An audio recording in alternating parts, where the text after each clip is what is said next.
Aujourd'hui, nous allons parler d'une friandise très prisée à l'époque de Noël. Je pense que vous avez tous compris de quoi je voulais parler, du sucre d'orge. Celui-ci fut créé au XVIIe siècle par des bénédictines pour soigner les maux de gorge.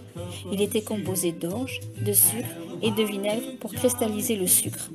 Sa couleur était ambrée et sa forme était en berlingot ou de forme allongée.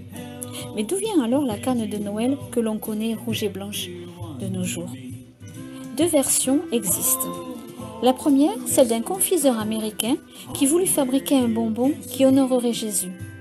Il fut d'abord un bonbon tout blanc, représentant symboliquement la pureté originelle de Jésus.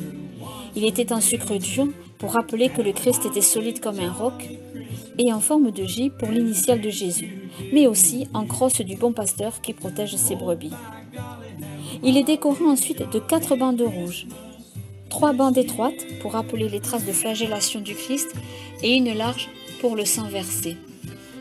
La deuxième version raconte qu'en 1670, le prêtre de la cathédrale de Cologne en Allemagne aurait fait créer cette gourmandise pour faire taire les enfants lors de la veillée de Noël. Sa forme de canne étant censée rappeler les bergers visitant l'enfant Jésus. Le sucre d'orge était très prisé par Louis XIV et toute sa cour. Depuis, et malgré quelques passages à vide, aujourd'hui le succès du sucre d'orge canne de Noël ne se dément pas. Ses couleurs se sont multipliées, ses saveurs aussi. Elles étaient tout d'abord aux essences de menthe, de bergamote, mais désormais, il y en a pour tous les goûts. Alors faites-vous plaisir, mangez des sucres de canne, et je vous dis bonne journée et à demain.